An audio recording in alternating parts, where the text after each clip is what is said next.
दिल्ली में MCD election को लेकर तैयारियां शुरू हो चुकी हैं। जो भी पार्षद हैं, जो प्रत्याशी चुने गए हैं, उन्होंने अपनी कमर कस ली है।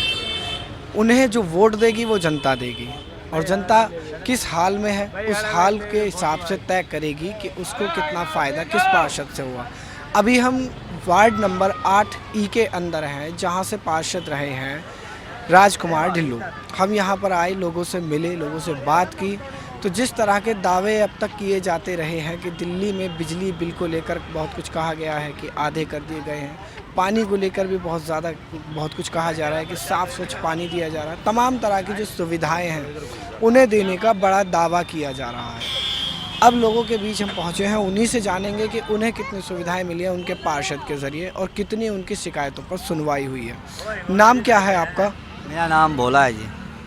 क्या किस किस तरह की परेशानियां हैं आपको? हमारे राशन कार्ड है और बच्चों का नाम नहीं चढ़ा है और हमारी महिला जाती है लैट्रिन बाथरूम करने के लिए तो रोड पे जाती है, कोई उनके लिए व्यवस्था नहीं है।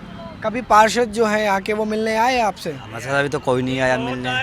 बहुत आए, कुछ शिकायत की है कभी किसी से पहले? सबसे करी हमने, लेकिन किसी ने हमारी फरमाइश सुनी ही नहीं है।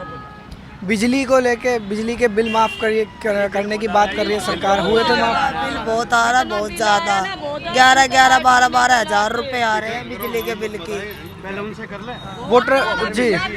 वोटर ID कार्ड बने हुए हैं आप लोग? हमारा आधार कार्ड है, राशन कार्ड है। तो वोट तो देते होंगे ना आप भी? वोट देते, हमारा पहचान पत्र खो गया है अभी। वोट सबको देते पर हमारा है ना भला कोई भी नहीं करता। हाँ, मैं वही पूछ रहा हूँ, वोट तो देते होंगे ना?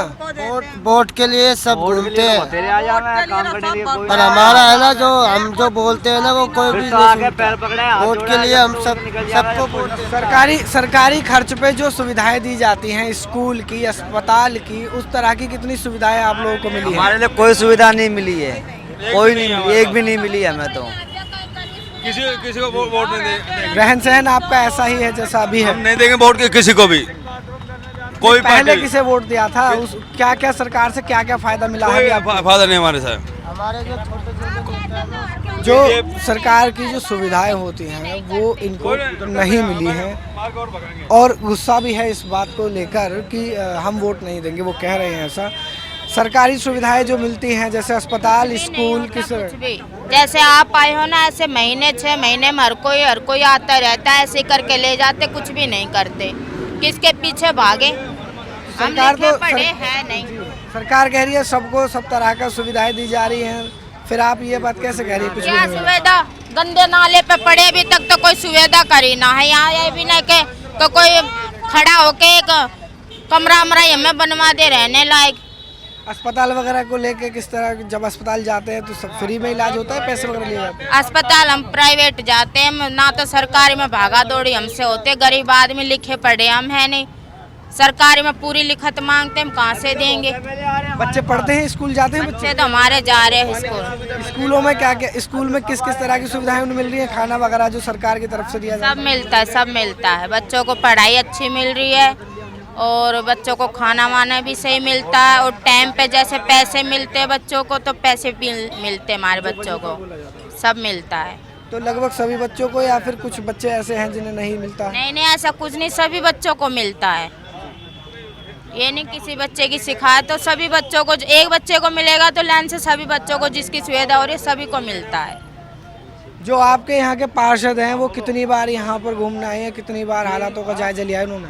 एक बार भी नहीं आया हमारे यहाँ के पार्षद तो। जो अभी आप करते क्या हैं, आपका काम क्या है? मैं अभी अपना काम करता हूँ छोटा मोटा सा बस।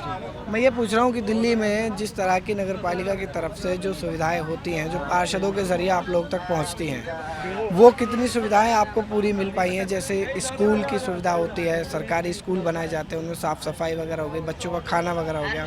उसके अलावा अस्पताल बनाए जाते हैं जो मुफ्त सेवाएँ जिनमें होती हैं। ठीक, सफाई की भी बात ऐसी होती है, सफाई कराई जाती है, शौचालय जगह जगह बनवाए। ऐसी कितनी तमाम सुविधाएँ आपको मिली हैं अभी तक? जी देखो, ये हमें MCD सरकार से तो बिल्कुल नहीं मिली है, ये हमें दिल्ली सरकार से मिली है। जो दिल्ली सरकार के अस्पताल है पहले 2 साल पहले बहुत ख़राब थे, जब आम आदमी पार्टी की सरकार आई है तो बहुत अच्छा लगा हमें और टाइम पे हर चीज़ मिली है।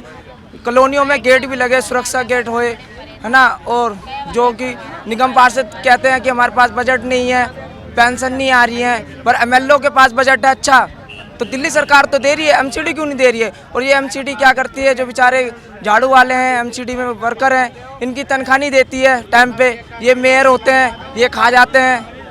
जैसा आप कह रहे हैं कि निगम पार्षद कहते हैं उनका बजट नहीं है, तो वो किस बात के ऊपर ये बात कहते हैं? क्या मांग रहे हैं आप ऐसा जिसके लिए वो अपना बजट नहीं मतलब कम बता देते हैं? जी हम कहते हैं जैसे कि अब बरसात होती है, अब झुग्गी झोपड़ियों में ओवरलोड आ जाता है, पानी घरों में चले जाता है, कीड़े वीड़े हो जाते हैं, तो उनसे बोलते हैं ये नालियाँ करवा दो। कहते हैं जी अभी आपके वार्ड के लिए हमारे पास बजट नहीं आया, तो फिर ये किसके वार्ड, कहाँ से आएगा वार्ड, कहाँ से आएगा पैसा फिर? यानी कि आप जाके भी देखो, एक वीआईपी एरिया में आप सड़क अच्छी बनवा रहे हो हैं, उनके लिए सीवर लाइन भी अच्छी करवा रहे हो, उनके लिए आपके पास बजट है। जो झुग्गी झोपड़ी वाले लोग उनके लिए कोई बजट नहीं है आपके पास क्या? पढ़ाई की बात करें, एजुकेशन को लेके, तो शिक्षा के मामले में कितना विकास हुआ है? आपके पार्षद ने कितने एडमिशन करवाए हैं आपके बच्चों के? और जो पार्षद के मामले में आपको बता दूं, जैसे कि आपने देखो निगम पार्षद के जो स्कूल हैं उनमें भी कोई सुविधा नहीं है ढंग की, और जो जैसे कि आप यहाँ के पार्षद की बात कर रहे हैं, आप यहाँ पे किसी भी इतने पब्लिक खड़ी है, किसी से ही पूछ लो, अगर यहाँ के पार्षद अपनी कभी भी शकल दिखाने होते हैं, ठीक है, अब पार्षद अब आएंगे, अब चुनाव आ गए, अब पार्षद आएंगे। जैसे कि ये लोग आपको पता है नाले पे रहते हैं, ठीक है जी, बरसात होती है, इनके लोगों के घर में पानी भरता है, बहुत सुविधाएं जैसे जो पार्षद ने काम नहीं किया यहाँ पे, जैसे यहाँ के एमएलए वही काम करते हैं। अब पार्षद के पास जाओ तो पार्षद कहता है एमएलए के पास जाओ। एमएलए का काम क्या है, जो निगम पार्षद काम है निगम ही तो करेगी, एमएलए थोड़ी ना करेगा उस चीज़ को। बट स्कूल के एजुकेशन की जो बात कर रहे हो आप, एजुकेशन नगर निगम में कोई ढंग की नहीं है, क्योंकि उसमें टीचर जब होंगे, टीचर को आप सैलरी दोगे, उस हिसाब से तो टीचर बात करेगा। आप कभी भी इसमें नगम के स्कूल में चले जाना और एक आप गवर्नमेंट स्कूल में आना, दिल्ली गवर्नमेंट के अंडर में होता है, आपको शिक्षा में खुद ही अपने आप ही दिख जाएगा। मैं इतना वादा करता हूं, मतलब आपके मुताबिक ये है कि सरकारी स्कूल में जो बच्चों को शिक्षा दी जा रही है वो उस तरीके से नहीं दी जा रही कि उनका भविष्य बन सके। गवर्नमेंट जो दिल्ली सरकार, जो अरविंद केजरीवाल जी की सरकार जो है दिल्ली में, वो गवर्नमेंट मतलब शिक्षा सही दे रही है अपने हिसाब से। बेटर स्कूल उन्होंने और बेटर बना दिए पहले से, ठीक है ना, पढ़ाई इसमें अच्छी चल रही है। बट नगर निगम के जो स्कूल है इसमें बीजेपी है, उसमें कोई वो नहीं है, कोई पढ़ाई नहीं ना कुछ। निगम पार्षदों के लिए जो निगम पार्षद हैं उनको लेकर ये कह रहे हैं कि वो ना तो कभी मिलने आए हैं, ना ही उन्होंने कोई काम कराया है। नगर का पालिका के काम से जनता बिल्कुल भी संतुष्ट नहीं है, लेकिन आम आदमी पार्टी की तारीफ़ हो रही है।